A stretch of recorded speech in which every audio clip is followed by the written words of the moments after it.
La novia fue abandonada en el altar, pero ese día escondía algo mucho peor. Elena llegó a la iglesia con el vestido que cosió con sus propias manos, pero, delante de todos, el hombre que juró amarla la dejó sola con la humillación más cruel de su vida. Lo que nadie en ese lugar imaginaba era que detrás de aquella ausencia se escondía una verdad capaz de cambiarlo todo. Si también crees que nadie merece ser humillado, deja me gusta en los comentarios para apoyar este mensaje y suscríbete al canal, porque las historias que vienen después de esta te van a sorprender aún más. El vestido blanco de Elena Duarte brillaba bajo la luz que se filtraba por los vitrales de la iglesia. Cada pliegue, cada puntada, cada detalle había sido cosido por sus propias manos, robando horas al sueño después de jornadas agotadoras.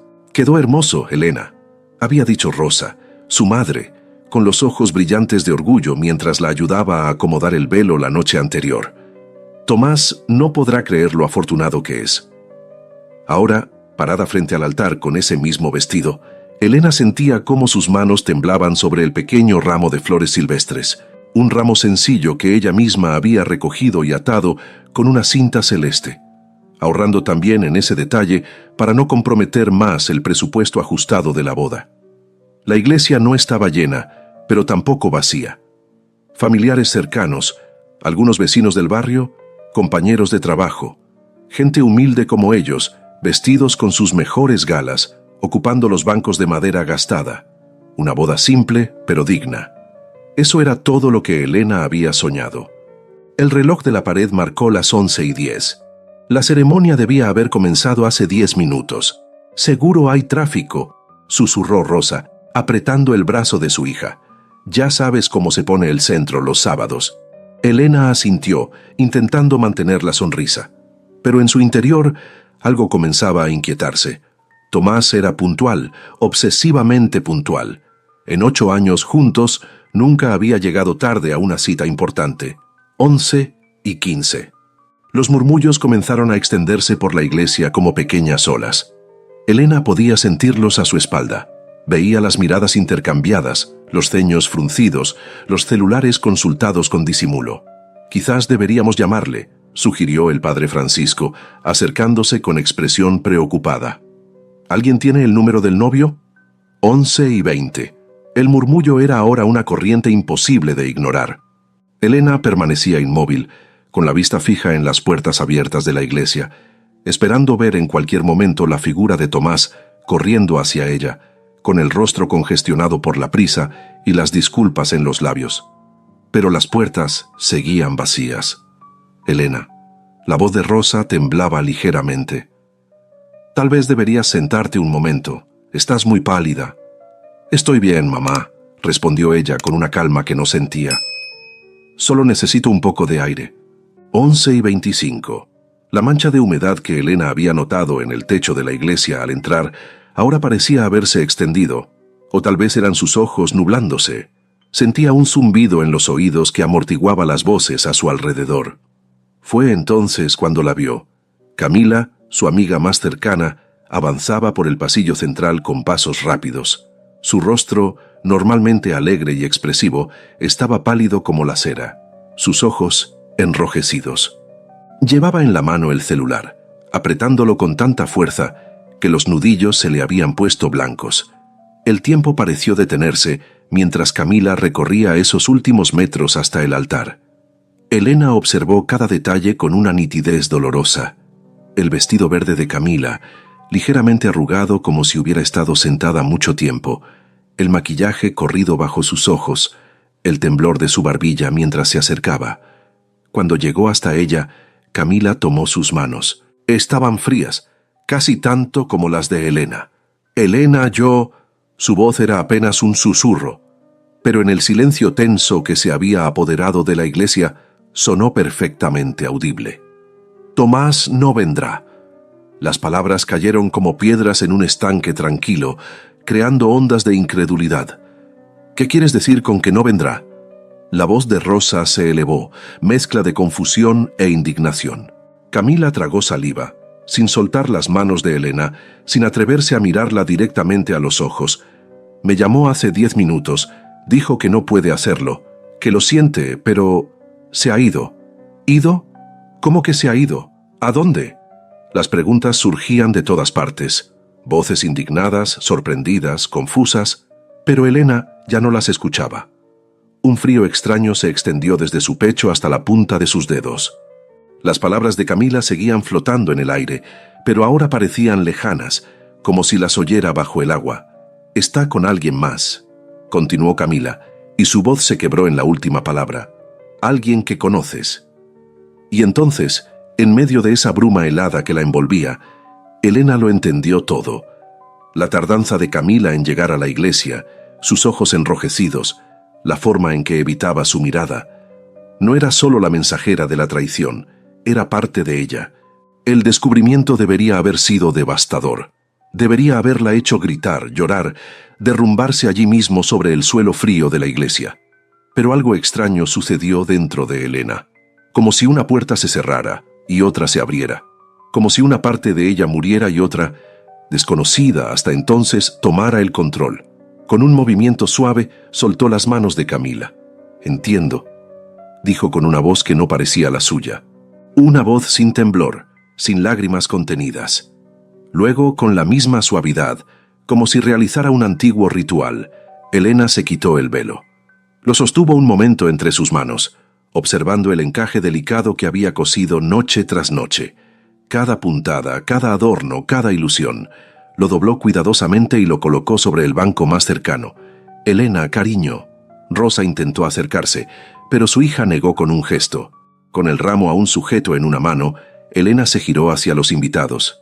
Las caras de lástima, de vergüenza ajena, de incomodidad, rostros que pasaban de la indignación a la pena en segundos, bocas que murmuraban, ojos que no sabían dónde posarse. No dijo nada. No había palabras que pudieran expresar lo que sentía en ese momento. O quizás era que no sentía nada todavía, como si su cuerpo hubiera decidido adormecer toda emoción para permitirle sobrevivir. Con la cabeza alta y la espalda recta, Elena caminó por el pasillo central. El mismo pasillo que debería haber recorrido del brazo de Tomás momentos después, pero en dirección contraria. Cada paso resonaba en el silencio sepulcral que había caído sobre la iglesia. Las puertas abiertas dejaban entrar la luz del mediodía, cegadora después de la penumbra interior. Elena salió a esa luz sin parpadear, como si el sol brillante fuera un testigo más de su humillación pública. Fue al cruzar el umbral cuando notó que aún sostenía el ramo. Se detuvo un segundo, lo miró como si fuera un objeto extraño en sus manos, y luego, con un movimiento decidido, lo dejó caer en los escalones de la entrada. Las flores silvestres, atadas con la cinta celeste, quedaron allí como único testigo de lo que pudo haber sido y nunca sería.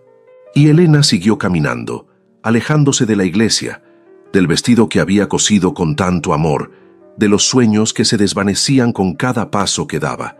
Pero lo que nadie pudo ver, lo que ni siquiera Elena sabía en ese momento, era que no caminaba hacia el final de su historia.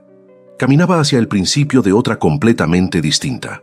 Las calles parecían extrañamente ajenas mientras Elena caminaba de regreso a casa. El sol de mediodía caía implacable sobre su cabeza descubierta, pero ella apenas lo sentía. Su cuerpo avanzaba automáticamente, un pie delante del otro, mientras su mente flotaba en un vacío protector. No había llorado. Ni una sola lágrima había escapado de sus ojos durante el largo trayecto desde la iglesia. Era como si su cuerpo hubiera olvidado cómo hacerlo, o como si algo dentro de ella hubiera decidido que las lágrimas eran un lujo que no podía permitirse. Al llegar a la pequeña casa que compartía con su madre, Elena se detuvo frente a la puerta. Sus dedos temblaron ligeramente al buscar la llave en el pequeño bolsillo escondido que había cosido en el vestido.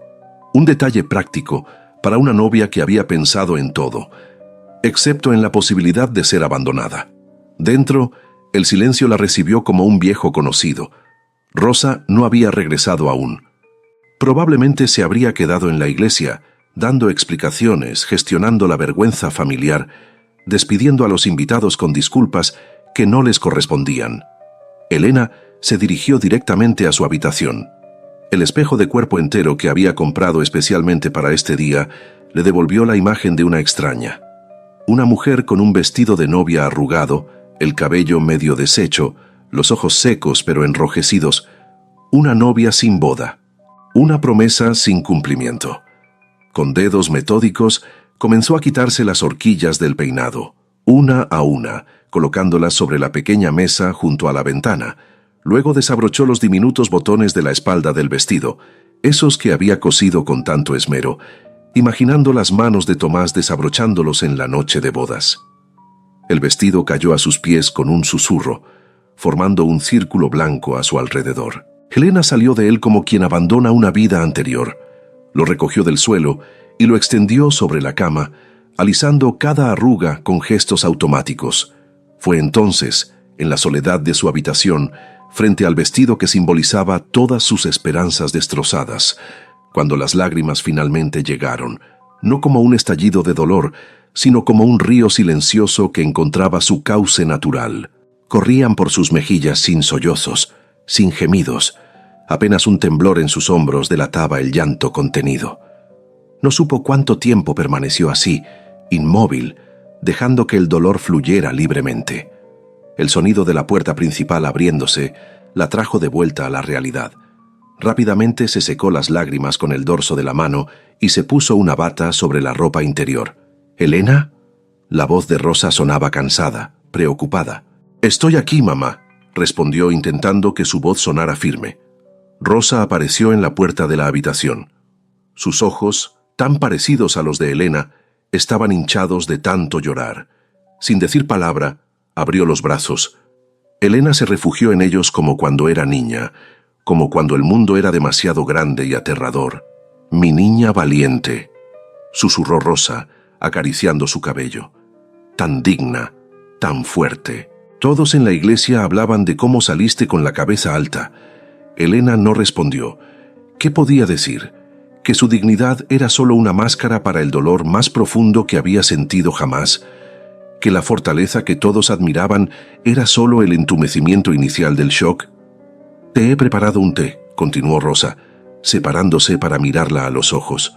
«Ven a la cocina cuando estés lista. No hay prisa». Pero Elena no quería estar sola con sus pensamientos ni un minuto más. Se lavó la cara con agua fría, se puso un vestido sencillo y siguió a su madre. La cocina pequeña olía a hierbas y a pan recién horneado. Rosa siempre recurría a la cocina cuando estaba angustiada. Era su forma de canalizar las emociones, de cuidar a los demás cuando las palabras no bastaban. Camila llamó 3 veces, dijo Rosa mientras servía el té en tazas desportilladas. No le contesté. No tengo nada que decirle. Elena asintió agradeciendo silenciosamente que su madre entendiera. Que no intentara justificar lo injustificable, que no pidiera perdón ni comprensión. ¿Sabías algo?, preguntó Elena finalmente, mirando el líquido ámbar en su taza. ¿Sospechabas que Tomás y Camila...? Rosa negó con la cabeza. Nunca. Te lo habría dicho. Sabes que nunca te ocultaría algo así. Elena asintió nuevamente. Lo sabía. Su madre nunca le mentiría. Nunca la lastimaría deliberadamente. Estaban terminando el té cuando sonó el timbre. Ambas se miraron, tensas. ¿Sería Tomás? ¿Camila? ¿Algún invitado curioso que venía a confirmar los chismes que ya debían estar circulando por todo el barrio?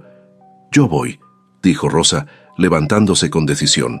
Elena escuchó voces en la entrada, pero no pudo distinguir las palabras. Un momento después, Rosa regresó a la cocina seguida por un hombre que Elena nunca había visto. Alto, de unos 60 años, con el cabello grisáceo perfectamente peinado y un traje formal que parecía fuera de lugar en ese barrio sencillo. Su expresión era seria pero amable. «Señorita Duarte», dijo con una inclinación de cabeza. «Lamento molestarla en un día complicado. Soy Ernesto Valdés, representante legal de la señora Margarita Linares». El nombre golpeó a Elena como una ola inesperada. Margarita Linares, la anciana a quien había cuidado durante meses, leyéndole novelas por las tardes, escuchando sus historias de juventud, aprendiendo de su sabiduría tranquila. La señora que había fallecido hacía apenas 3 semanas, dejando en Elena un vacío que no esperaba sentir por alguien que había conocido durante tan poco tiempo. «¿Ha ocurrido algo?», preguntó confundida.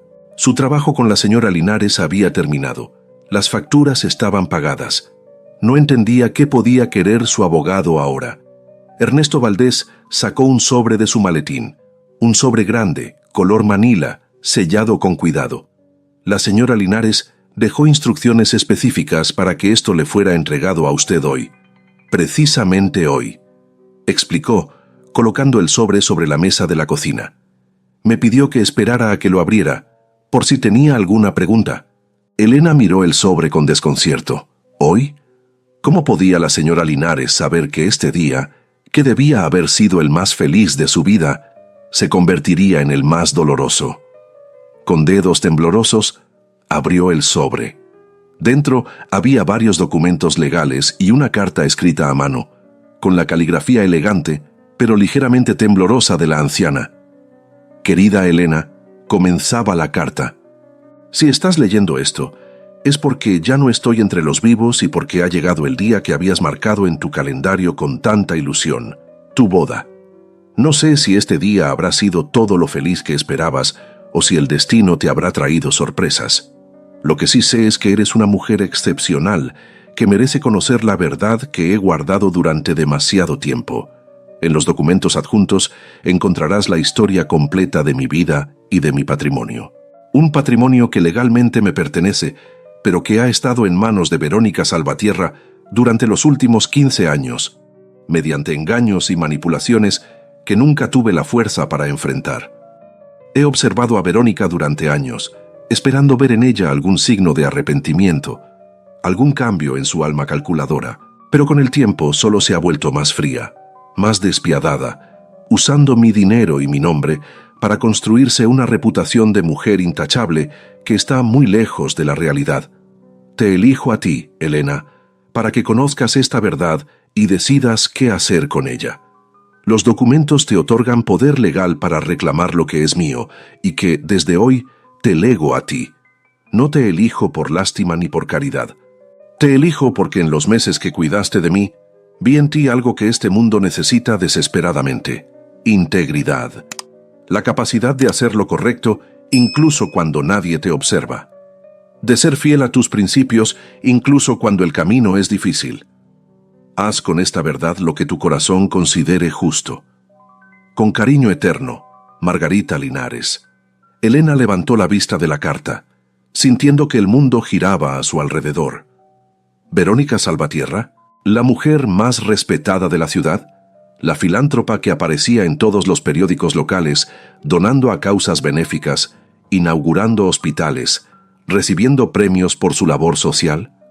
Con manos temblorosas, Elena revisó los demás documentos: títulos de propiedad, estados financieros, fotografías antiguas, cartas, pruebas irrefutables de que la fortuna que Verónica Salvatierra administraba con tanto orgullo no le pertenecía, que se había apropiado de ella aprovechando la vulnerabilidad de una anciana solitaria.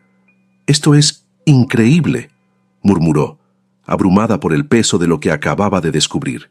La señora Linares sabía que sería difícil de asimilar, respondió Ernesto Valdés con voz suave. Por eso me pidió que viniera personalmente, para responder cualquier pregunta que pudiera surgir. «¿Pero por qué yo?», preguntó Elena, genuinamente desconcertada. «¿Por qué confiarme algo tan importante? Apenas la conocía». Ernesto sonrió levemente, una sonrisa triste cargada de recuerdos. La señora Linares era una excelente jueza de carácter. Te observó cuidadosamente durante esos meses. Vio cómo la tratabas no por su dinero o posición, sino por la persona que era, y decidió que eras exactamente quien necesitaba para enfrentar a Verónica Salvatierra. Rosa, que había permanecido en silencio hasta entonces, se acercó a su hija y le puso una mano en el hombro. Elena siempre ha tenido un don para ver lo que otros no ven, dijo con orgullo maternal, para encontrar valor en quienes la sociedad ignora. Elena miró nuevamente los documentos esparcidos sobre la mesa de la cocina. En otras circunstancias, quizás habría dudado, habría temido enfrentarse a alguien tan poderoso como Verónica Salvatierra. Habría buscado excusas para no involucrarse en una batalla que parecía imposible de ganar. Pero hoy no era un día como cualquier otro. Hoy había sido abandonada en el altar, traicionada por las dos personas en quienes más confiaba. Hoy, algo dentro de ella había cambiado fundamentalmente. «¿Qué debo hacer?», preguntó, levantando la mirada hacia Ernesto. El hombre la miró con una mezcla de admiración y cautela. «Eso depende de ti. Legalmente, estos documentos te dan derecho a reclamar todo el patrimonio que Verónica administra, pero ella no cederá sin luchar. Es una mujer poderosa, con contactos e influencia. Será una batalla difícil». Elena asintió lentamente, procesando sus palabras. Una parte de ella, la parte sensata y prudente, le decía que rechazara esta responsabilidad, que devolviera los documentos, que siguiera adelante con su vida sencilla y olvidara todo este asunto. Pero otra parte, una que apenas comenzaba a descubrir, le susurraba que este era el momento, que quizás no era coincidencia que el día en que había sido humillada públicamente fuera también el día en que recibía el poder para enfrentar a una mujer que había construido su vida sobre mentiras. «Necesito tiempo para pensar», dijo finalmente, «para entender lo que esto significa». Ernesto asintió comprensivamente. «Por supuesto, pero debo advertirte, si Verónica descubre que tienes estos documentos, hará todo lo posible por silenciarte, por desacreditarte, por destruir cualquier amenaza a su posición». Un escalofrío recorrió la espalda de Elena. ¿En qué se estaba metiendo? Hace apenas unas horas, su mayor preocupación era llegar a tiempo a la iglesia, que el vestido luciera perfecto, que la pequeña recepción que habían organizado fuera del agrado de todos. Ahora, de repente, estaba siendo arrastrada a un mundo de secretos ocultos y batallas legales contra una de las mujeres más influyentes de la ciudad. «¿Por qué hoy?», preguntó repentinamente. ¿Por qué la señora Linares quería que recibiera esto precisamente hoy? Ernesto la miró directamente a los ojos, como evaluando si estaba preparada para la respuesta. La señora Linares creía en las señales del destino. Pensaba que los momentos de mayor vulnerabilidad son también los de mayor fortaleza potencial. Me dijo, el día de su boda, Elena estará abierta a nuevos comienzos. Sea un día de alegría o de dolor, será un punto de inflexión en su vida. Elena sintió que algo se removía en su interior, un sentimiento extraño, mezcla de miedo y determinación, como si la anciana, desde más allá de la muerte, le hubiera tendido una mano en el momento exacto en que más la necesitaba. «Volveré mañana», dijo Ernesto poniéndose de pie. «Para entonces, quizás hayas decidido qué quieres hacer». Cuando el hombre se fue, Elena permaneció sentada frente a los documentos, intentando asimilar todo lo ocurrido en las últimas horas, la traición de Tomás y Camila, el abandono en el altar, y ahora este legado inesperado que cambiaba completamente el rumbo de su vida. «¿Qué vas a hacer?», preguntó Rosa, sentándose frente a ella. Elena levantó la vista hacia su madre. En sus ojos ya no había solo dolor. Había algo nuevo, algo que incluso a ella misma la sorprendía. «No lo sé todavía», respondió con sinceridad. «Pero lo que sí sé es que la mujer que salió humillada de esa iglesia esta mañana ya no existe, y la que ha vuelto a casa, ella tiene mucho que decidir». Rosa asintió, reconociendo en su hija una fuerza que siempre había estado allí, esperando el momento adecuado para manifestarse. Afuera, la tarde caía sobre la ciudad. Las sombras se alargaban, cubriendo de penumbra la pequeña cocina donde Elena Duarte contemplaba los documentos que acababan de cambiar su destino. El día que debía haber marcado el inicio de su vida como esposa, se había convertido en el comienzo de algo completamente distinto. Un comienzo que nadie, ni siquiera ella, podía imaginar hacia dónde la llevaría. 3 días después del desastre en la iglesia, Elena caminaba por la avenida principal con la mirada atenta.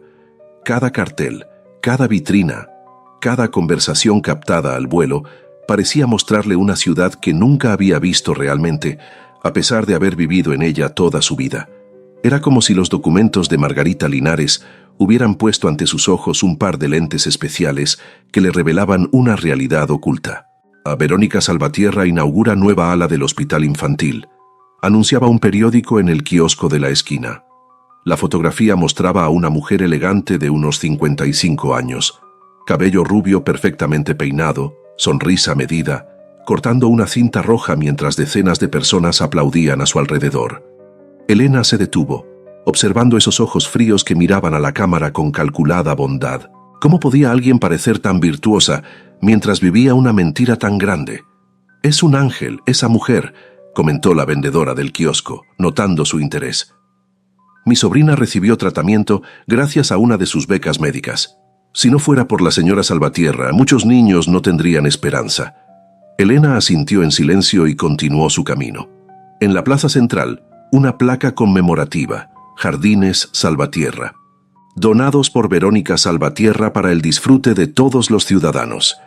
En la biblioteca municipal, un retrato, nuestra más generosa benefactora. En el centro comunitario, su nombre grabado en la piedra fundacional. La ciudad no solo respetaba a Verónica Salvatierra, la veneraba. Al llegar a la cafetería donde había acordado encontrarse con don Ernesto, Elena sentía un peso en el pecho. ¿Cómo podría ella, una simple costurera que acababa de ser humillada públicamente, enfrentarse a una mujer que parecía poseer las llaves de la ciudad? «Buenos días, Elena», saludó don Ernesto, levantándose para retirarle la silla. Sus modales eran de otra época, tan elegantes como discretos. «Te ves preocupada». «Lo estoy», admitió ella, sentándose frente a él. «He estado recorriendo la ciudad. Verónica Salvatierra está en todas partes. Es como una santa para estas personas». Don Ernesto sonrió con amargura. «Una santa cuyos milagros se financian con dinero robado», dijo en voz baja, aunque no había nadie cerca que pudiera escucharlos. «Pero sí, ha construido cuidadosamente esa imagen durante años». La camarera se acercó y ambos pidieron café. Cuando se alejó, don Ernesto continuó. «Verónica no siempre fue así. La conocí cuando tenía tu edad, trabajando como asistente de Margarita. Era ambiciosa, sí, pero no despiadada. Fue el poder lo que la transformó. O quizás solo reveló quién era realmente».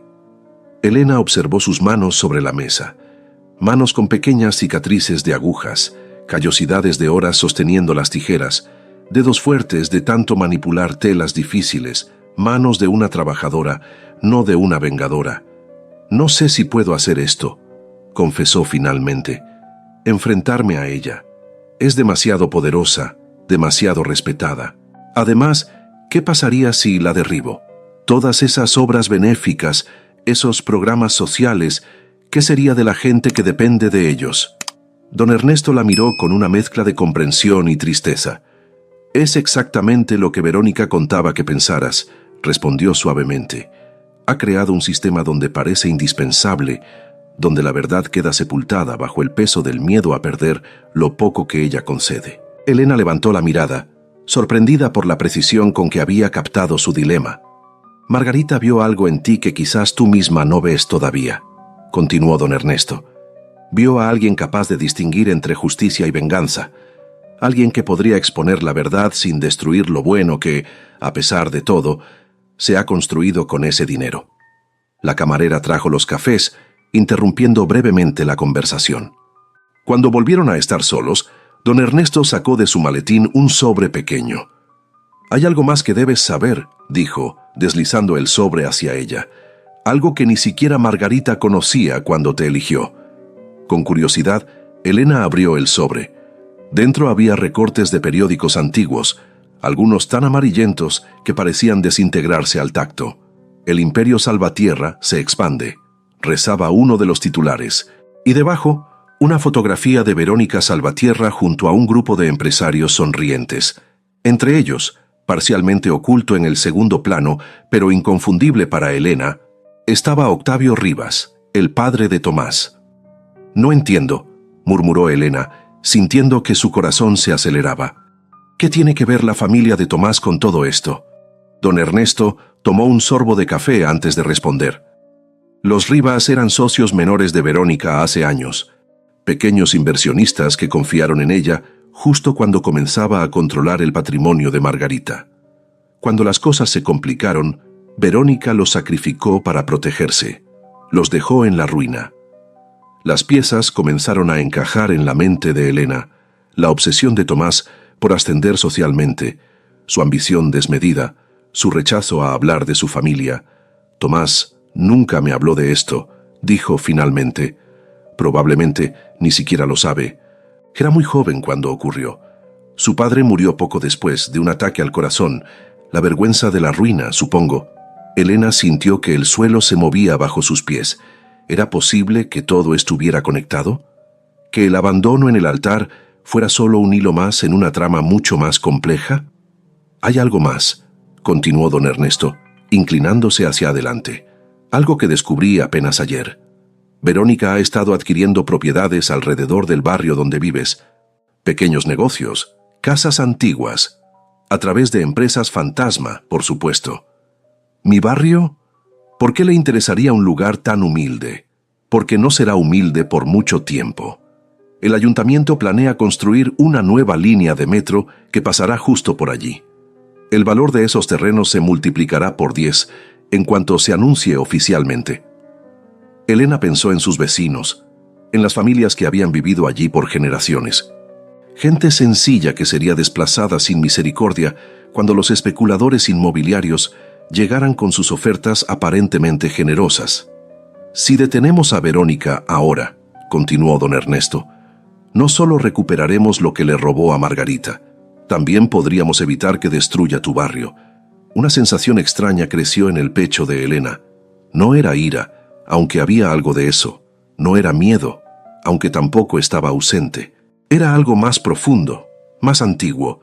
La certeza de estar frente a una injusticia que no podía ignorar. ¿Por dónde empezamos?, preguntó, y su voz ya no temblaba. Don Ernesto sonrió, como si hubiera estado esperando esa pregunta desde el principio. Por conocer mejor a tu enemiga, respondió sacando otro sobre de su maletín. Estos son los horarios, rutinas y compromisos de Verónica para las próximas semanas. Necesitamos observarla, entender cómo opera, encontrar sus puntos débiles. Elena tomó el sobre, sintiendo su peso tanto físico como simbólico. No será fácil, advirtió don Ernesto. Verónica tiene ojos y oídos en toda la ciudad. Si sospecha que estamos tras ella, reaccionará con todo su poder. Elena pensó en el vestido de novia, cuidadosamente guardado en el fondo de su armario, en el altar vacío, en la humillación pública, y luego pensó en Margarita Linares, confiando en ella cuando nadie más lo habría hecho. No busco lo fácil, respondió con una determinación que sorprendió incluso a ella misma. Busco lo justo. Al salir de la cafetería, el sol de la tarde bañaba la ciudad con una luz dorada que parecía burlarse de las sombras que Elena acababa de descubrir. En un edificio cercano, un enorme cartel mostraba el rostro sonriente de Verónica Salvatierra bajo el lema «Construyendo un futuro mejor para todos». Para todos, pensó Elena, excepto para quienes se interpongan en su camino, y por primera vez desde que salió de la iglesia 4 días atrás, sintió algo parecido a un propósito. La lluvia golpeaba suavemente contra los cristales cuando el timbre sonó. Elena levantó la vista del documento que estaba estudiando, uno de los tantos que don Ernesto le había entregado sobre las operaciones financieras de Verónica Salvatierra. Rosa, que tejía en silencio junto a la ventana, miró a su hija con preocupación. «¿Esperas a alguien?», preguntó dejando la labor sobre su regazo. Elena negó con la cabeza. Eran casi las 9 de la noche, y las visitas a esa hora no eran comunes en su barrio, donde la mayoría se levantaba antes del amanecer para largas jornadas de trabajo. El timbre volvió a sonar, esta vez con más insistencia. «Yo abriré», dijo Rosa, levantándose con decisión. Elena escuchó la puerta abrirse, seguida por un silencio tenso, y luego la voz inconfundible de su madre, filosa como un cuchillo. «¿Qué haces tú aquí?». No necesitó escuchar la respuesta para saber quién estaba en la puerta. Lo sintió, como si el aire de la habitación se hubiera vuelto repentinamente más denso. «Por favor, señora Rosa, necesito hablar con Elena». La voz de Tomás sonaba quebrada, irreconocible. «Solo 5 minutos». «¿5 minutos? Después de lo que hiciste, deberías estar avergonzado de mostrar tu cara por aquí». Elena guardó rápidamente los documentos bajo un cojín del sofá y se dirigió a la entrada. A pesar del dolor que aún latía en su pecho, sentía una extraña calma, como si estuviera observándose desde fuera, desde un lugar donde las emociones ya no podían tocarla con la misma intensidad. «Está bien, mamá», dijo, apoyando una mano sobre el hombro tenso de Rosa. «Puedo hablar con él». Rosa la miró con incredulidad. ¿Estás segura? No le debes nada a este... Lo sé, pero quiero escuchar lo que tiene que decir. Con evidente desagrado, Rosa se apartó de la puerta, no sin antes lanzar una última mirada amenazadora a Tomás. Estaré en la cocina. Si necesitas algo, solo llámame. El mensaje era claro. Si él intentaba lastimarla de nuevo, tendría que vérselas con Rosa Duarte, y eso no era algo que nadie en su sano juicio quisiera experimentar. Cuando por fin estuvieron solos en la pequeña sala, Elena pudo ver realmente a Tomás. Estaba empapado por la lluvia, el cabello pegado a la frente, los hombros caídos como si cargara un peso invisible. Sus ojos, siempre brillantes y seguros, ahora estaban enrojecidos e hinchados. Parecía haber envejecido 10 años en una semana. «Te ves terrible», dijo Elena, sorprendida por la frialdad de su propia voz. Tomás intentó sonreír, pero el gesto murió antes de formarse completamente. «Me lo merezco», respondió, pasándose una mano temblorosa por el cabello mojado. «Me merezco eso y mucho más». Se quedaron en silencio un momento, como dos extraños que no saben por dónde empezar una conversación difícil. «¿Por qué estás aquí, Tomás?», preguntó finalmente Elena, cruzándose de brazos. No como gesto defensivo, sino para contener el temblor que amenazaba con delatar lo mucho que le afectaba su presencia. «Necesitaba verte, explicarte», comenzó él, pero se detuvo, como si las palabras se le hubieran atascado en la garganta. «Dios, ni siquiera sé por dónde empezar. Por el principio estaría bien. ¿Por qué no apareciste en la iglesia? ¿Por qué me dejaste esperando frente a todos? ¿Por qué elegiste a Camila de entre todas las personas?» El nombre de su amiga salió como un latigazo. Camila, que había sido su confidente desde la adolescencia, que conocía sus secretos, sus miedos, sus sueños, que había sostenido su mano durante los preparativos de la boda, ayudándola a elegir flores, telas, invitaciones. Tomás se dejó caer en el sofá, hundiendo el rostro entre las manos. «No elegí a Camila», murmuró con voz ahogada. «No de la forma que crees». Elena permaneció de pie, manteniendo la distancia física y emocional. ¿De qué otra forma se puede interpretar que te fueras con ella el día de nuestra boda? Tomás levantó la mirada y algo en sus ojos, una mezcla de desesperación y vergüenza, hizo que Elena sintiera una punzada en el pecho, un eco del amor que una vez había sentido por él. La noche anterior a la boda, recibí una llamada. Comenzó, hablando como quien recita una confesión largamente ensayada. Era Verónica Salvatierra. El nombre cayó entre ellos como una piedra en aguas tranquilas. Elena sintió que su corazón daba un vuelco. ¿Verónica? ¿La misma mujer cuyos documentos ocultaba bajo el cojín del sofá? ¿Qué tenía que ver Verónica Salvatierra contigo?, preguntó, intentando que su voz no revelara nada. Dijo que quería verme urgentemente, que tenía información sobre mi padre y su muerte, información que cambiaría mi vida. Elena recordó lo que don Ernesto le había contado esa mañana. Los Rivas arruinados por Verónica, el padre de Tomás muriendo poco después. ¿Y fuiste a verla? ¿La noche antes de nuestra boda? Tomás asintió avergonzado. Pensé que sería rápido, que podría saber por fin qué pasó realmente con mi padre y luego casarme contigo al día siguiente. Pero cuando llegué a su oficina, su voz se quebró. Tomó aire profundamente antes de continuar. Verónica no estaba sola. Camila estaba con ella. Elena sintió como si el suelo se moviera bajo sus pies. Se apoyó discretamente en la pared para mantenerse firme. ¿Camila conocía a Verónica?, preguntó, aunque ya intuía la respuesta. Aparentemente llevaban meses en contacto. Verónica me mostró mensajes, correos, fotografías. Camila le había estado contando todo sobre nosotros, sobre ti, sobre mí, sobre nuestros planes. ¿Por qué haría algo así? Tomás dejó escapar una risa amarga, sin humor. Dinero, posición. Verónica le ofreció un trabajo en su fundación, contactos, un futuro brillante lejos de este barrio. Todo lo que Camila siempre había deseado.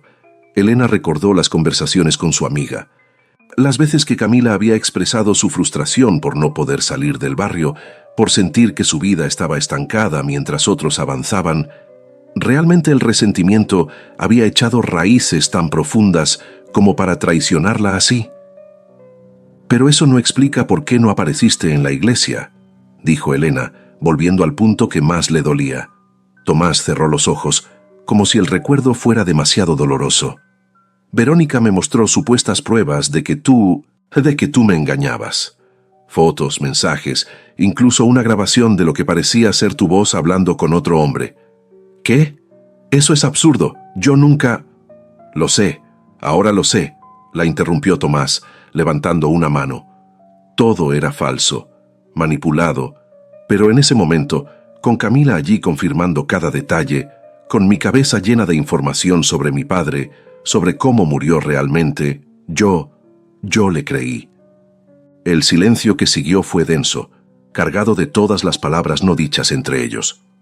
¿Por qué Verónica haría algo así?, preguntó finalmente Elena, aunque una parte de ella ya comenzaba a sospechar la respuesta. Al principio no lo entendí. ¿Qué ganaba ella destruyendo nuestro matrimonio? Pero después Camila me confesó la verdad. Verónica quería vengarse de ti. ¿De mí? Pero si yo ni siquiera la conozco. No de ti específicamente, de Margarita Linares. De alguna forma se enteró de que Margarita te había dejado algo importante, algo que podría perjudicarla. Elena sintió que la sangre se le helaba en las venas. ¿Cómo podía Verónica saber sobre el legado de Margarita cuando los documentos se le habían entregado después de la boda fallida? Como si leyera sus pensamientos, Tomás continuó.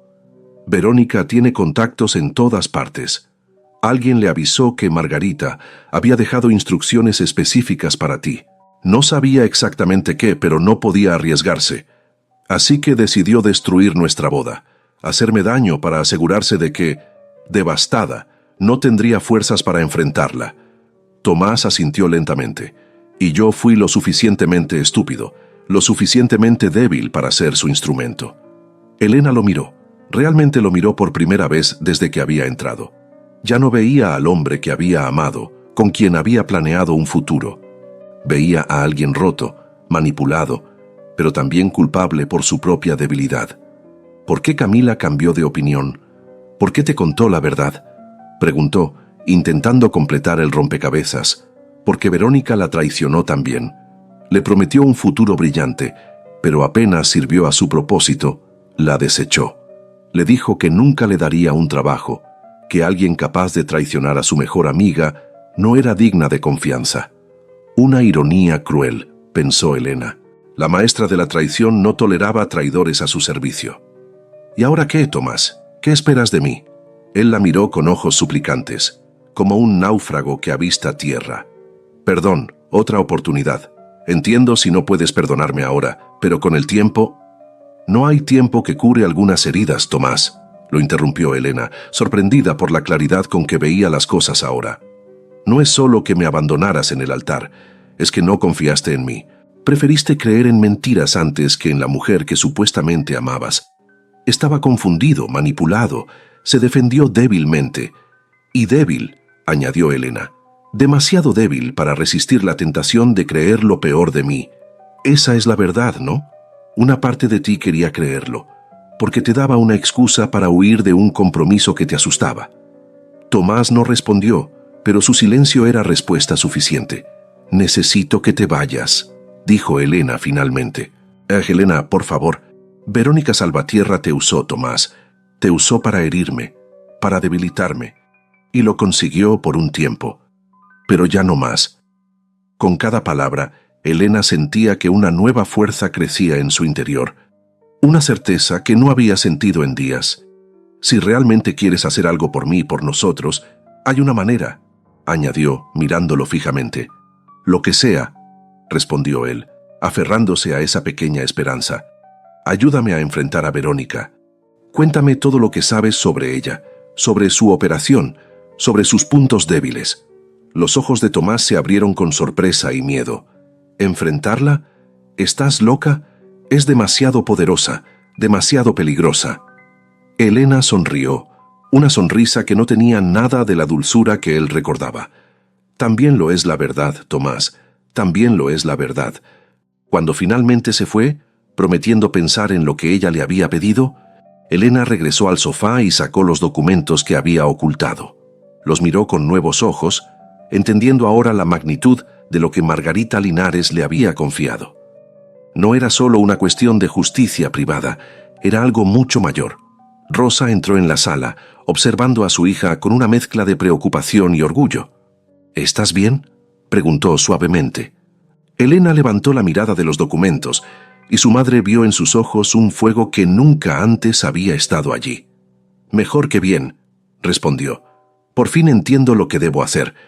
Afuera, la lluvia había cesado. Un silencio expectante cubría la ciudad, como si el mundo entero contuviera la respiración ante lo que estaba por venir. La mañana en que Elena descubrió que su mundo volvía a desmoronarse, el cielo amaneció de un azul perfecto, casi burlón. Había pasado un mes desde la boda fallida, 3 semanas desde que empezara a estudiar los documentos de Margarita Linares y 2 desde su conversación con Tomás. Pequeños pasos, le había dicho don Ernesto, avanzar con cautela, no alertar a Verónica hasta tener todas las pruebas organizadas. Pero esa mañana, mientras caminaba hacia el Hotel Hacienda Santa Eulalia, donde trabajaba 3 días a la semana, Elena supo que algo había cambiado. Lo notó en la manera en que la gente la miraba, en los susurros que se apagaban cuando ella se acercaba, en las expresiones que oscilaban entre la lástima y la sospecha. «¿Qué pasa?», preguntó a Carmen, una compañera con quien solía compartir el turno. Carmen bajó la mirada incómoda. «No sé si debería decírtelo yo. Prefiero saberlo, sea lo que sea», insistió Elena, sintiendo cómo se formaba un nudo en su estómago. Carmen miró a ambos lados, asegurándose de que nadie las escuchaba, y finalmente respondió en voz baja: «Están diciendo que manipulaste a la señora Linares, que te aprovechaste de su enfermedad para que te dejara dinero, que falsificaste documentos». La sangre se heló en las venas de Elena. «¿Quién está diciendo eso? Salió en el periódico esta mañana. No con tu nombre, pero... Lo siento, Elena. Todos saben que cuidaste a la señora Linares antes de que muriera». Como confirmando sus palabras, la supervisora apareció en la puerta de la lavandería, con expresión severa y un periódico bajo el brazo. «Elena, necesito hablar contigo, en privado», dijo, con una frialdad que nunca antes había usado con ella. En la pequeña oficina, la mujer le mostró el periódico. El titular era sutil pero devastador: «Cuestionan autenticidad del testamento de Margarita Linares». Y debajo, en letra más pequeña: «Joven cuidadora podría haber ejercido influencia indebida sobre la anciana enferma». «No mencionan tu nombre», dijo la supervisora, «pero todos saben que eras tú quien cuidaba de ella. El hotel no puede permitirse este tipo de asociaciones». «Lo siento, Elena. Estará suspendida hasta que se aclare esta situación». «Pero necesito el trabajo», protestó Elena, sintiendo que el suelo se abría bajo sus pies. «Soy inocente. Todo esto es una mentira. Quizás, pero hasta que se demuestre, no podemos arriesgarnos. Comprenderás que un hotel de lujo tiene una imagen que mantener». Elena salió con la cabeza alta, pero el corazón destrozado. No era solo el empleo lo que perdía, era la dignidad, la reputación que tanto había cuidado. Al llegar a casa, Rosa la esperaba en la puerta con el rostro tenso. «Han estado llamando todo el día», dijo en cuanto Elena entró. «Periodistas, vecinos curiosos. Incluso vino un hombre que dijo ser abogado de Verónica Salvatierra». «¿Qué quería?», preguntó Elena, dejándose caer en una silla, agotada física y emocionalmente. «Entregó estos papeles», respondió Rosa, mostrándole un sobre grande. «Dice que es una notificación legal, que Verónica Salvatierra te demanda por difamación, fraude y algo sobre interferencia maliciosa en relaciones comerciales». Con manos temblorosas, Elena revisó los documentos. Lenguaje legal impenetrable, cifras astronómicas o amenazas veladas bajo formalidades jurídicas. En esencia, Verónica exigía que Elena entregara todos los documentos que Margarita le había dejado, que firmara una declaración admitiendo que todo era falso, y que pagara una indemnización que equivalía a 10 años de su salario. «¿Cómo es posible?», murmuró, sintiendo que le faltaba el aire. «Ni siquiera he hecho nada todavía. No he presentado ninguna reclamación formal, no he hablado con la prensa». «No necesita que lo hayas hecho». La voz de don Ernesto la sobresaltó. Estaba en la puerta, que Rosa había dejado entreabierta. Su rostro, normalmente sereno, mostraba signos de preocupación. «Basta con que representes una amenaza potencial. Verónica se ha adelantado. Es su forma de operar. ¿Cómo supo exactamente qué documentos tengo?», preguntó Elena, invitándolo a pasar. «Tiene informantes en todas partes, incluso en mi despacho, aparentemente», respondió don Ernesto con amargura. «Mi asistente renunció ayer. Hoy trabaja para ella». La siguiente semana fue una pesadilla de proporciones bíblicas. Los rumores crecieron, se multiplicaron, tomaron vida propia. Ya no era solo que Elena hubiera manipulado a una anciana. Ahora se decía que había robado joyas, que había maltratado a Margarita, que tenía un historial de engaños a personas vulnerables. Caminando por el barrio, Elena sentía las miradas clavarse en su espalda como dagas. Vecinos que antes la saludaban con afecto, ahora cruzaban la calle para evitarla. La panadería donde compraba desde niña de repente no tenía pan fresco cuando ella llegaba. Los niños la señalaban, repitiendo lo que escuchaban en casa. «Dicen que Margarita no estaba en sus cabales cuando firmó esos papeles», le contó Mirela, una de las pocas vecinas que seguía hablándole, «que tú aprovechaste su debilidad mental». «Es mentira», respondió Elena, cansada de defenderse. Margarita estaba lúcida, tomaba sus propias decisiones. «Yo te creo», dijo Mirela, apretando su mano, «pero ellos no. La gente siempre prefiere creer lo peor». Los trabajos de costura, que habían sido su sustento en las últimas semanas, también comenzaron a desaparecer. Clientas que habían elogiado su habilidad cancelaban encargos con excusas transparentes. El teléfono dejó de sonar. «No podemos seguir así», dijo Rosa una noche, mientras contaban las escasas monedas que les quedaban. «Ese abogado de Salvatierra vino otra vez. Dice que si no respondes a la demanda en 3 días, embargarán la casa». «No pueden hacer eso», respondió Elena, aunque ya no estaba segura de nada. «Esta casa era de tu madre. Tenemos los papeles. Los papeles pueden perderse». La voz de Rosa se quebró. «O modificarse o desaparecer. Ya has visto de lo que esa mujer es capaz». Lo había visto, sí. Había comprobado cómo el poder de Verónica Salvatierra se extendía como una tela de araña, atrapando a cualquiera que osara desafiarla. Cómo sus mentiras, repetidas por suficientes bocas, se convertían en verdades aceptadas. Cómo el miedo silenciaba incluso a quienes sabían que ella tenía razón. «Tal vez deberíamos aceptar su oferta», continuó Rosa, evitando mirar a su hija a los ojos. «Firmar lo que pide, entregar los documentos, olvidar todo esto y dejar que siga robando, que siga construyendo su imperio sobre mentiras, que destruya nuestro barrio cuando llegue el metro. ¿De qué sirve tener razón si acabamos en la calle, Elena? No es solo por nosotras, piensa en el futuro. ¿Quién te dará trabajo cuando esto termine? ¿Quién confiará en ti con todos estos rumores?» Elena guardó silencio, sintiendo el peso de la derrota sobre sus hombros. Su madre tenía razón. ¿De qué servía la verdad si nadie quería escucharla? Esa noche, mientras Rosa dormía, Elena sacó los documentos de Margarita Linares de su escondite bajo una tabla suelta del suelo. Los extendió sobre la mesa de la cocina, iluminados apenas por una vela para no despertar sospechas entre los vecinos vigilantes. Pruebas irrefutables de que Verónica había manipulado contratos, de que había falsificado la firma de Margarita en documentos clave, de que había desviado fondos destinados a obras benéficas para sus propias cuentas offshore. La verdad estaba allí, en blanco y negro. Pero la verdad, descubrió Elena, era impotente frente al poder. Con manos temblorosas, comenzó a colocar los documentos en un sobre grande. Mañana llamaría al abogado de Verónica, aceptaría sus términos, entregaría todo, se tragaría su orgullo, su sentido de justicia, su promesa a Margarita. Había llegado al último documento cuando escuchó un golpe suave en la puerta trasera. No el timbre de la entrada principal, sino la puerta que daba al pequeño patio. Apagó la vela por instinto y se acercó con cautela. «¿Quién es?», susurró. «Don Ernesto», respondió una voz familiar. «Y alguien más que necesitas ver». Con el corazón acelerado, Elena entreabrió la puerta. Don Ernesto estaba allí, pero no solo.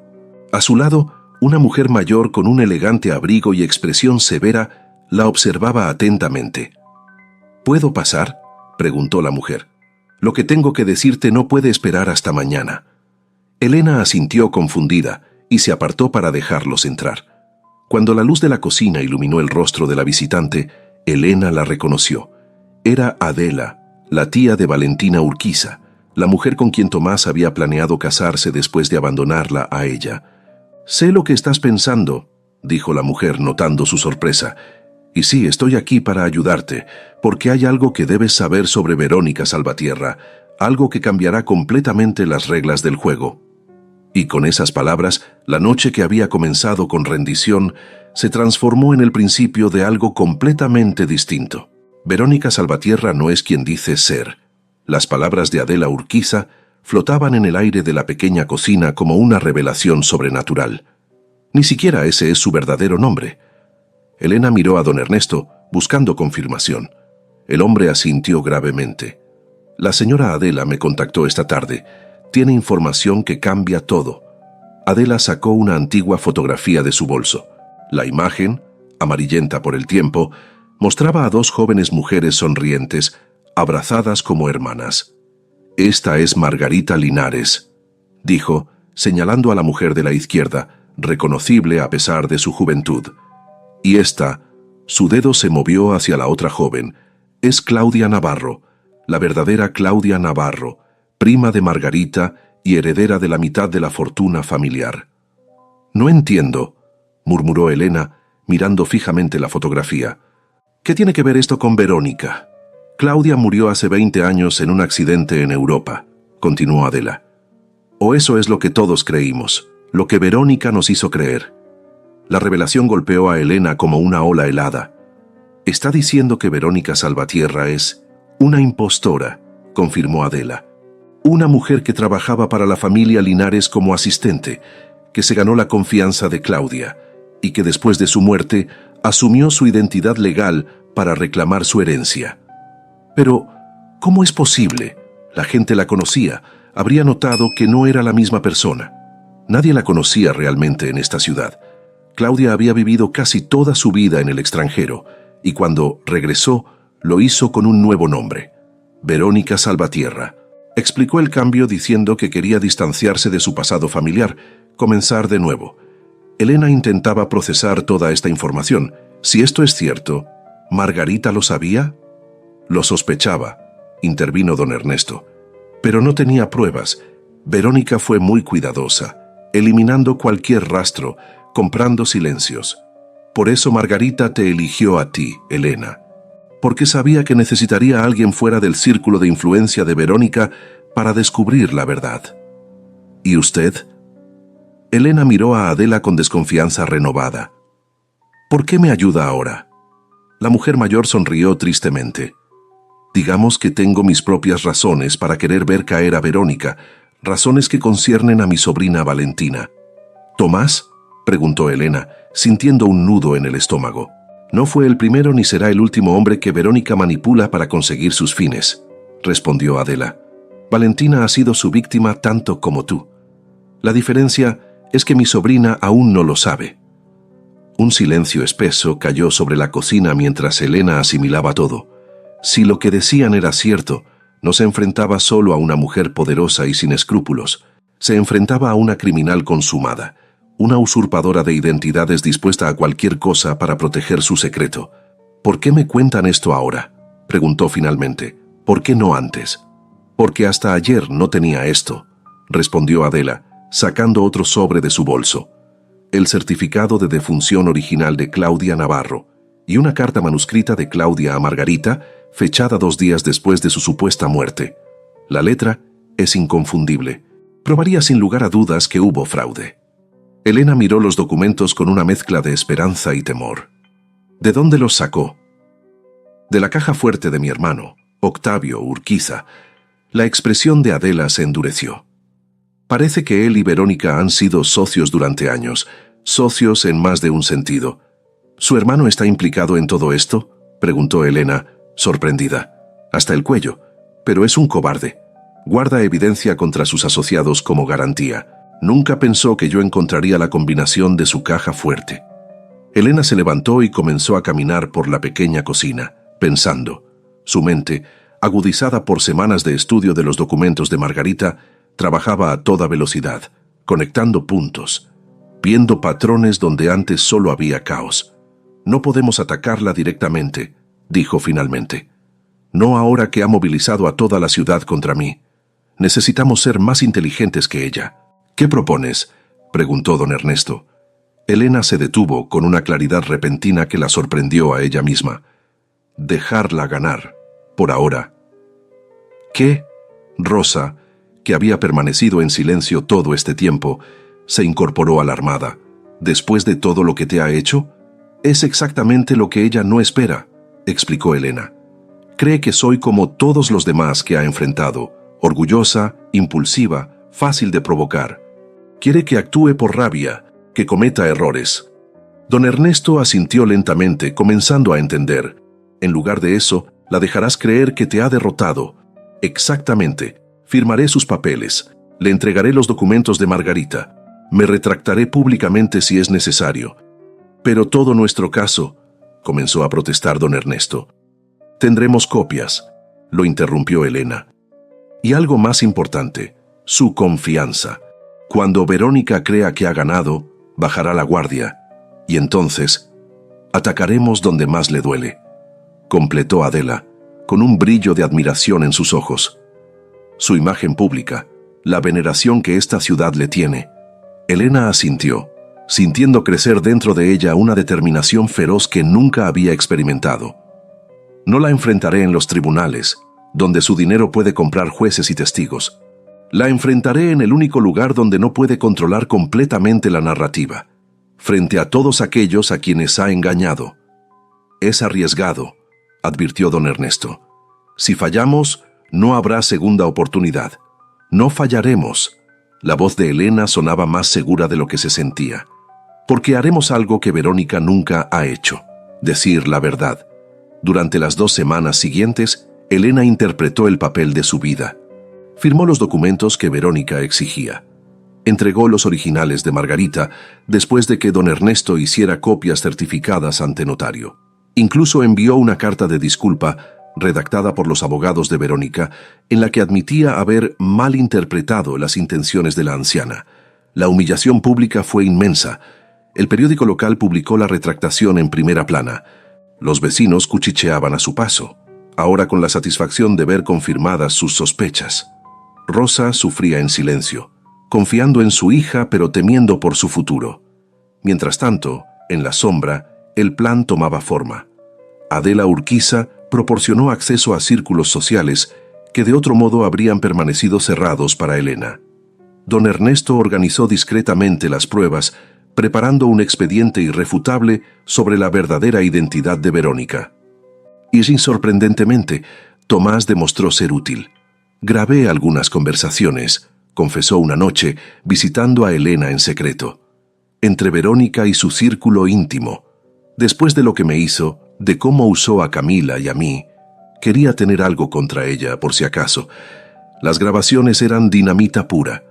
En ellas, Verónica hablaba abiertamente de cómo manipulaba donaciones, de cómo compraba influencias, de cómo planeaba limpiar el barrio de Elena para construir apartamentos de lujo cuando llegara el metro. ¿Por qué me ayudas, Tomás?, preguntó Elena después de escuchar las grabaciones. Sabes que esto no cambiará nada entre nosotros. Tomás asintió, con esa mezcla de resignación y arrepentimiento que ahora parecía permanente en su rostro. Lo sé. No lo hago para recuperarte. Lo hago porque es lo correcto. Y porque ya es hora de que haga algo correcto en mi vida. Con cada pieza que caía en su lugar, la estrategia de Elena se afinaba. No sería un ataque frontal, sino una revelación gradual, calculada para tener el máximo impacto. No sería un grito desesperado, sino un susurro estratégico en los oídos correctos. El evento benéfico anual, sugirió Adela durante una de sus reuniones secretas. Es dentro de 3 semanas. Toda la élite de la ciudad estará allí. Verónica será la homenajeada principal por su extraordinaria labor filantrópica. El escenario perfecto, asintió Elena. Pero, ¿cómo entramos? Dudo que Verónica me incluya en la lista de invitados. Adela sonrió con la astucia de quien ha navegado aguas sociales turbulentas durante décadas. «Déjame eso a mí. Nadie cuestiona a la tía excéntrica de los Urquiza. Además, tengo algo que todos esos eventos siempre necesitan: un cheque generoso para su causa». La noche antes del evento, Elena se encontró sola en su habitación, contemplando el vestido que Adela había insistido en prestarle. Elegante pero discreto. El tipo de vestido que no llama la atención inmediatamente, pero que tampoco desentona en un ambiente exclusivo. «¿Estás segura de esto?», preguntó Rosa desde la puerta, observando con preocupación a su hija. «Todavía puedes echarte atrás, vivir tranquila, empezar de nuevo en otro lugar». Elena se giró hacia su madre. En sus ojos brillaba una determinación que Rosa reconocía bien, la misma que ella había tenido cuando, décadas atrás, decidió criar sola a Elena después de que su padre las abandonara. «No puedo huir, mamá, no solo por mí o por Margarita, sino por todas las personas a las que Verónica ha lastimado, por todas las que lastimará si nadie la detiene». Rosa asintió, con los ojos brillantes de lágrimas contenidas y orgullo silencioso. «Tu abuela solía decir algo», murmuró, acariciando el cabello de su hija. «La paciencia no es esperar pasivamente, es esperar con propósito». «Oh». Elena sonrió, sintiendo una extraña calma antes de la tormenta que ella misma estaba a punto de desatar. «Y mi propósito nunca ha sido más claro». Esa noche, mientras la ciudad dormía ajena a lo que se avecinaba, Elena repasó mentalmente cada detalle del plan. No habría segunda oportunidad, no habría vuelta atrás. Mañana enfrentaría a la mujer que había intentado destruirla. Y lo haría no con gritos ni acusaciones, sino con algo mucho más poderoso: la verdad que había aprendido a esperar el momento exacto para ser revelada. El Hotel Imperial resplandecía bajo el cielo nocturno como un castillo de cuento. Candelabros de cristal, flores importadas, música de cuerdas que flotaba en el aire como una caricia elegante. Los automóviles más lujosos de la ciudad formaban una fila interminable en la entrada, donde camareros con guantes blancos abrían puertas y mayordomos con fracs impecables recibían invitaciones doradas. «Gran gala anual de beneficencia», anunciaba un cartel de caligrafía perfecta. Y debajo, en letras más pequeñas, «Homenaje a Verónica Salvatierra por su incansable labor filantrópica». Elena observaba todo desde el interior del elegante automóvil de Adela Urquiza, sintiendo un nudo en el estómago que no era exactamente miedo, sino la tensión de quien sabe que está a punto de cruzar un puente que se desmoronará tras sus pasos. «¿Estás lista?», preguntó Adela, ajustando los guantes de seda que cubrían sus manos arrugadas pero firmes. «No», respondió Elena con honestidad, «pero lo haré de todas formas». Adela sonrió con aprobación. Las cosas verdaderamente importantes rara vez nos encuentran completamente preparados. El automóvil se detuvo frente a la entrada principal. Un joven de uniforme abrió la puerta y ofreció su mano para ayudarlas a descender. Elena ajustó el vestido prestado, azul oscuro, elegante pero discreto, y respiró profundamente. «Recuerda», murmuró Adela mientras avanzaban hacia la entrada, «no llames la atención hasta el momento indicado. Sombras en la pared, como acordamos». Elena asintió. El plan era simple en teoría: pasar desapercibida durante la primera parte del evento, integrarse entre los invitados como una más, esperar el momento en que Verónica recibiera su homenaje y solo entonces, revelar la verdad. En la práctica, cada paso que daba entre la multitud elegante se sentía como caminar sobre hielo fino. Un mesero le ofreció una copa de champán, que aceptó pero apenas tocó con los labios. Necesitaba todos sus sentidos alerta. «Adela, querida, qué sorpresa verte aquí». Una mujer mayor con un collar de perlas se acercó. «Creí que odiabas estas galas». «Las odio, Margot», respondió Adela con una sonrisa ensayada, «pero hay causas que merecen nuestro sacrificio. Te presento a mi joven amiga, Elena, una artista talentosa que está trabajando en los diseños para mi nueva colección de tapices». Elena interpretó su papel a la perfección, intercambiando cortesías vacías, sonriendo en los momentos adecuados, moviéndose por el salón como si perteneciera a ese mundo de privilegios y apariencias. Y entonces la vio. Verónica Salvatierra hacía su entrada, rodeada por un pequeño séquito de admiradores y aduladores.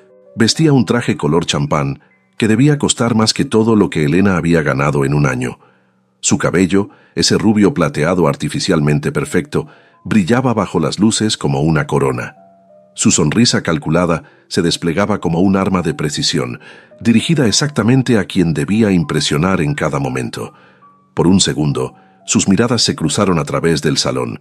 Un destello de reconocimiento, seguido inmediatamente por una expresión de desconcierto, atravesó el rostro de Verónica. Pero fue solo un instante, una grieta minúscula en la máscara perfecta antes de que volviera a su actuación de gran dama benevolente. «¿Me ha visto?», susurró Elena a Adela. «Por supuesto que te ha visto», respondió la mujer mayor, y ahora mismo se pregunta «¿Qué demonios haces aquí y cómo entraste?». Eso es bueno, la desconcentrará. Durante la siguiente hora, Elena permaneció en las sombras, observando cómo Verónica se movía por el salón. La mujer era una maestra de la manipulación social.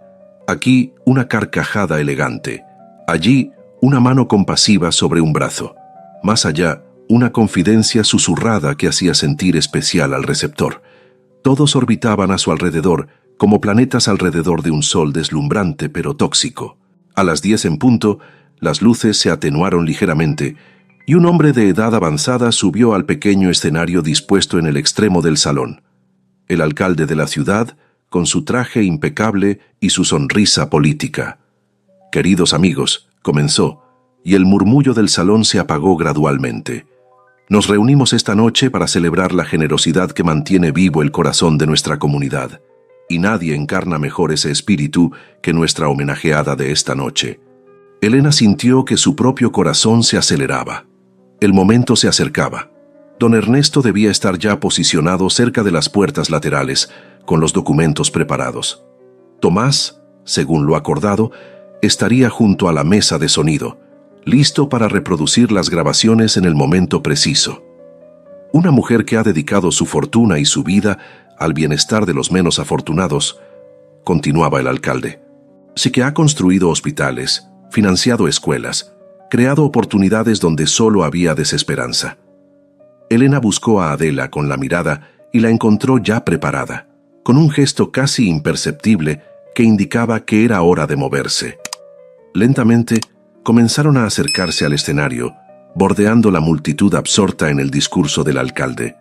«Damas y caballeros, por favor reciban con un caluroso aplauso a nuestra benefactora más generosa, a nuestra querida amiga, a nuestro ángel de la guarda, Verónica Salvatierra».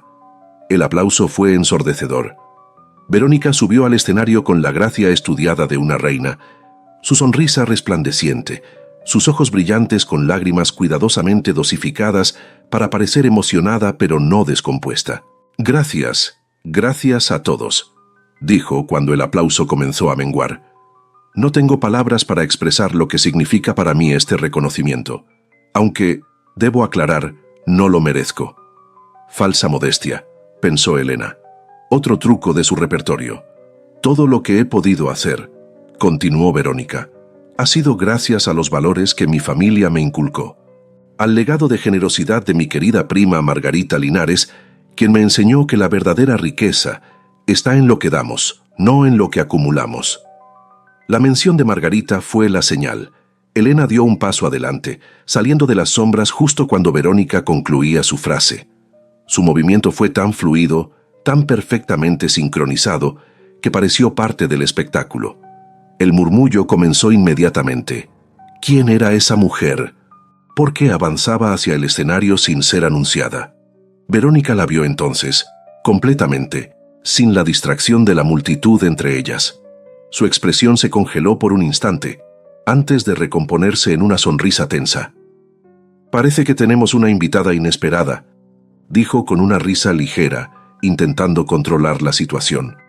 «¿Puedo ayudarte en algo, querida?». Elena subió al escenario con calma, como si hubiera sido invitada. El alcalde, confundido, hizo amago de intervenir, pero Adela lo detuvo con un gesto discreto. «Buenas noches», dijo Elena, y su voz, aunque no era fuerte, resonó con una claridad que sorprendió incluso a ella misma. «Mi nombre es Elena Duarte. Algunos de ustedes quizás hayan oído hablar de mí. la mujer que supuestamente intentó estafar a Margarita Linares. El salón entero pareció contener la respiración. Verónica dio un pequeño paso atrás, como un animal acorralado evaluando sus opciones. «Pero no estoy aquí para hablar de mí», continuó Elena. «Estoy aquí para hablar de Margarita, de su verdadero legado y de la mujer que lo usurpó». «Esto es ridículo», intervino Verónica, con una risa que sonaba hueca incluso para sus aduladores. «Esta mujer está claramente perturbada». «Seguridad, por favor». Dos hombres de traje oscuro comenzaron a moverse hacia el escenario, pero se detuvieron cuando Adela Urquiza se interpuso en su camino. «Mi sobrina política tiene derecho a hablar», dijo con la autoridad que solo el dinero antiguo confiere, «y les sugiero que la escuchen. Lo que tiene que decir concierne a todos los presentes». El término «sobrina política» creó una onda de murmullos. ¿Acaso esta mujer sencilla estaba emparentada con los poderosos Urquiza? Margarita Linares dejó instrucciones muy específicas antes de morir, retomó Elena, aprovechando la confusión. Instrucciones que incluían la verdad sobre la mujer que se hace llamar Verónica Salvatierra. En ese momento, don Ernesto apareció junto al escenario, sosteniendo un sobre grande. Lo entregó a Elena, quien lo abrió con manos sorprendentemente firmes. «Este es el certificado de defunción original de Claudia Navarro, prima de Margarita y coheredera de la fortuna familiar», dijo, mostrando el documento. «Claudia supuestamente murió hace 20 años en Europa. Pero aquí tengo una carta escrita de su puño y letra, fechada 2 días después de su supuesta muerte.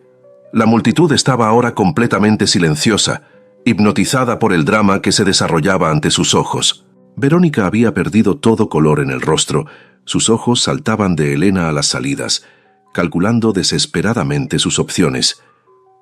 «Lo que pocos saben», continuó Elena, «es que Verónica Salvatierra era originalmente Lorena Méndez, una empleada de confianza de la familia Linares, una mujer que vio una oportunidad cuando Claudia Navarro murió realmente, pero en circunstancias muy diferentes a las reportadas oficialmente».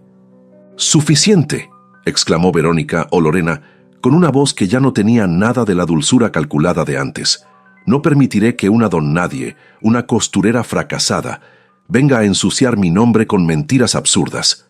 «¿Mentiras?», Elena sonrió, con una tranquilidad que enfureció visiblemente a la otra mujer. «Entonces, explicadle a todos por qué usáis una cuenta bancaria en Suiza a nombre de Lorena Méndez.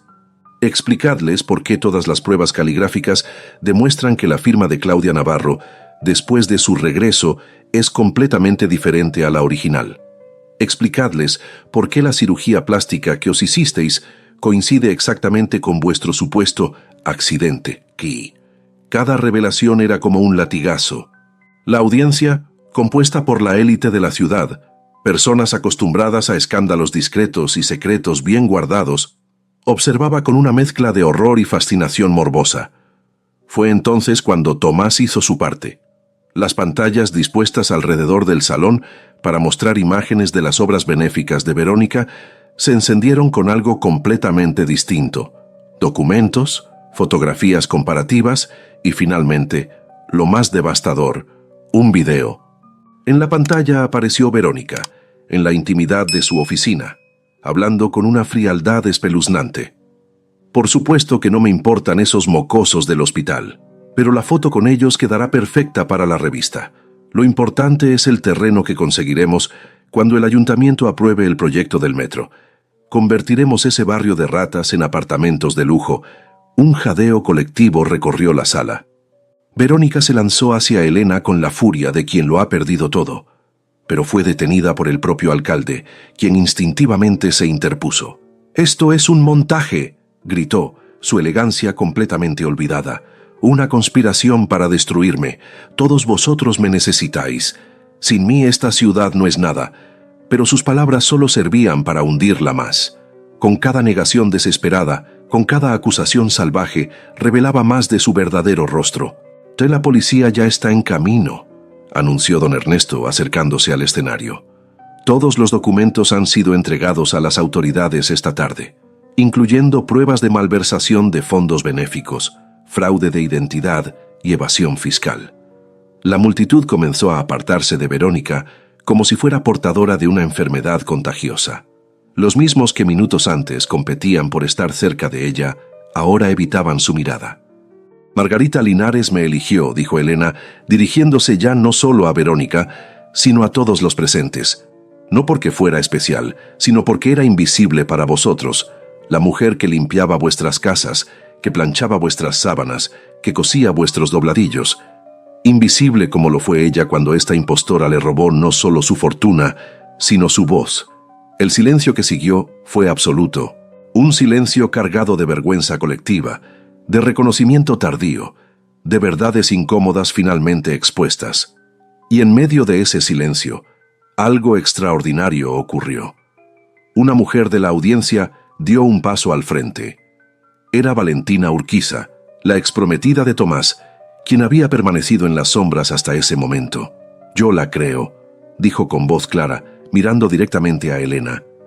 «Y propongo que el dinero recaudado esta noche no vaya a las fundaciones controladas por esta criminal, sino a un nuevo fondo que realmente ayude a quienes lo necesitan. Un fondo que Elena Duarte debería administrar.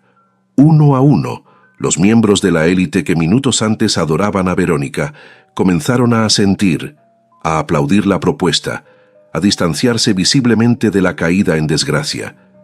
Verónica Salvatierra, o Lorena Méndez, observaba todo con la mirada perdida de quien ve derrumbarse no solo su presente, sino todo su futuro, cuidadosamente construido sobre mentiras.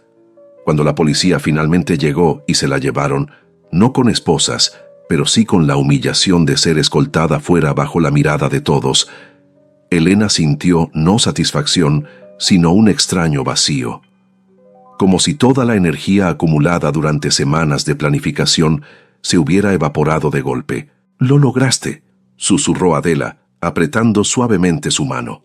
Margarita estaría orgullosa. Elena asintió, observando cómo el salón, que minutos antes había sido escenario de la caída de un imperio de mentiras, volvía lentamente a la normalidad. Conversaciones reiniciadas, copas levantadas, el tintineo de la vajilla fina. Pero algo fundamental había cambiado, y ese cambio, sabía Elena, era solo el comienzo. Los días que siguieron a la caída de Verónica Salvatierra fueron un torbellino de declaraciones policiales, entrevistas con fiscales y titulares sensacionalistas. «La gran impostora», gritaba la primera plana del periódico local. «Caída del imperio Salvatierra», anunciaba otro. Elena observaba todo con una extraña mezcla de satisfacción y distanciamiento, como quien contempla desde la orilla cómo se desvanece la tormenta que casi hundió su barco. No había sido fácil. Nada que valiera la pena lo era. Pero había sido justo, y esa certeza le daba una paz que nunca antes había conocido. Una semana después de la gala, mientras tomaba café en la pequeña cocina de su casa, escuchó golpes en la puerta. Al abrir, se encontró con don Ernesto, sosteniendo un periódico y una carpeta abultada. «Buenos días, Elena», saludó con una sonrisa cansada pero satisfecha. «Traigo noticias». Se sentaron en la sala, donde Rosa se unió a ellos, ansiosa por escuchar las novedades. «Verónica ha confesado todo», comenzó don Ernesto, desplegando el periódico donde la noticia ocupaba un lugar destacado. «Fraude de identidad, malversación, evasión fiscal. A cambio, el fiscal ha aceptado reducir algunas de las acusaciones». «¿Irá a prisión?», preguntó Rosa, quien nunca había ocultado su deseo de ver tras las rejas a la mujer que había intentado destruir a su hija. «Por un tiempo, sí, pero lo más importante es esto», respondió abriendo la carpeta y extrayendo varios documentos. «El juez ha ordenado la restitución completa del patrimonio de Margarita Linares, y como su heredera designada, todo pasa a ti, Elena». Elena observó los documentos con una extraña desconexión. Cifras, propiedades, inversiones. Una fortuna que parecía irreal para alguien que había contado cada centavo toda su vida. «¿Qué pasará con las fundaciones?». «Con los trabajadores», preguntó recordando su preocupación inicial.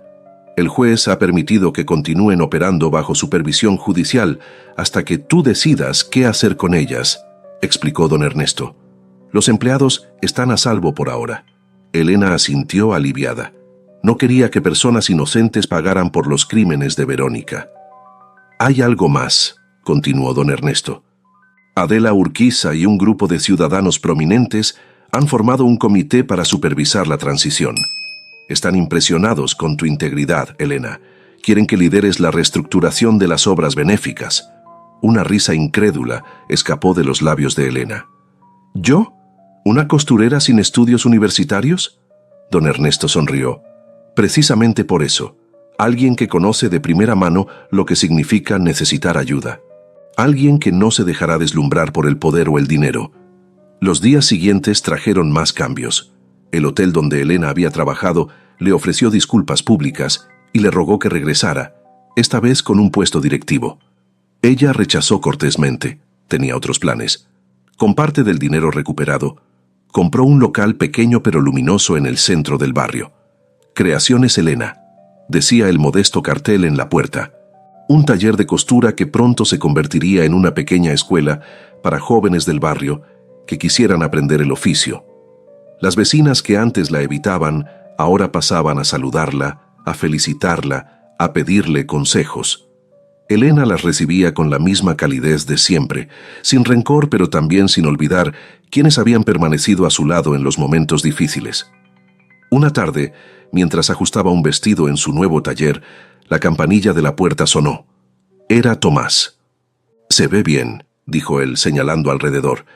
«El lugar, tú». Elena asintió sin dejar de trabajar. «¿Qué te trae por aquí, Tomás?». Él se acercó, con esa expresión de arrepentimiento que parecía haberse vuelto parte permanente de su rostro. «Quería hablar contigo sobre nosotros, sobre la posibilidad de comenzar de nuevo». Elena dejó la aguja y lo miró directamente, no con rencor, ni siquiera con tristeza, solo con la claridad de quien ha atravesado una tormenta y ha salido transformada. «No hay un nosotros, Tomás, ya no. Entiendo que estés dolida todavía, lo merezco, pero pensé que quizás, con el tiempo». «No se trata de tiempo», lo interrumpió suavemente. «Se trata de confianza, de respeto, de conocer realmente a la persona que tienes al lado». «He cambiado», insistió él. «Lo que pasó con Verónica, cómo me manipuló, me abrió los ojos». Elena sonrió con una mezcla de compasión y firmeza. «Me alegro por ti, de verdad, pero mi respuesta sigue siendo no». Tomás pareció querer decir algo más, pero finalmente asintió, aceptando su derrota con una dignidad que no había mostrado antes. «¿Somos amigos, al menos?», preguntó antes de irse. Elena lo consideró un momento. «No todavía, pero quién sabe, el tiempo sí cura algunas cosas, aunque no todas». Cuando se fue, Elena volvió a su trabajo. Sus manos se movían con la precisión de siempre, pero ahora había en ellas una seguridad nueva, la seguridad de quien ha descubierto su propia fortaleza en el momento más oscuro. Mientras cosía, pensaba en Margarita Linares, en cómo la anciana había visto en ella algo que ni siquiera Elena reconocía entonces. Una fortaleza silenciosa, una integridad inquebrantable, la capacidad de esperar el momento adecuado para actuar. La noticia de que Camila había dejado la ciudad llegó a través de Mirela, una de las pocas vecinas que nunca dudó de ella. «Se fue sin despedirse», contó Mirela. «Dicen que no podía soportar las miradas, los murmullos, que la vergüenza era demasiada». Elena no sintió satisfacción ante esta noticia, solo una tristeza tranquila por lo que pudo haber sido y no fue, por una amistad que se quebró bajo el peso de la envidia y la ambición. Las semanas se convirtieron en meses. El pequeño taller prosperaba. El fondo benéfico que ahora Elena ayudaba a dirigir comenzaba a hacer un trabajo real, sin fanfarria ni publicidad, en los barrios más necesitados de la ciudad. Una tarde, mientras cerraba el taller, vio a Rosa caminando hacia ella con una niña de la mano. Una pequeña de no más de 6 años, con el uniforme raído de la escuela pública. «Esta es Lucía», presentó Rosa. «Su madre está enferma y necesita ayuda con el uniforme escolar. Pensé que tal vez tú...». Elena se agachó hasta quedar a la altura de la niña. «Hola, Lucía, ¿te gustaría aprender a coser mientras arreglamos tu uniforme?». Los ojos de la pequeña se iluminaron. «¿De verdad me enseñarías?». «Por supuesto», sonrió Elena. Todos tenemos algo que aprender y algo que enseñar. Mientras entraban de nuevo al taller, con el sol de la tarde filtrándose por los cristales recién lavados, Elena pensó en el largo camino que había recorrido desde aquel día en el altar. Un camino de dolor, de lucha, de descubrimiento. No era la vida que había soñado cuando cosía su vestido de novia, noche tras noche, con la ilusión de un futuro compartido. Era algo completamente diferente, algo propio, algo construido no sobre sueños prestados, sino sobre la roca sólida de su propia verdad. Y mientras enseñaba a la pequeña Lucía los primeros puntos básicos, Elena Duarte sonrió. No con la sonrisa tímida de la mujer que una vez fue, sino con la sonrisa serena de quien ha atravesado el fuego y ha descubierto en el proceso que estaba hecha de un material mucho más resistente de lo que jamás hubiera imaginado. Para saber que llegaste hasta aquí, escribe valentía y deja tu comentario sobre la historia. Quiero leerte con cariño. Y suscríbete al canal para no perderte las próximas historias, porque lo que viene puede sorprenderte aún más.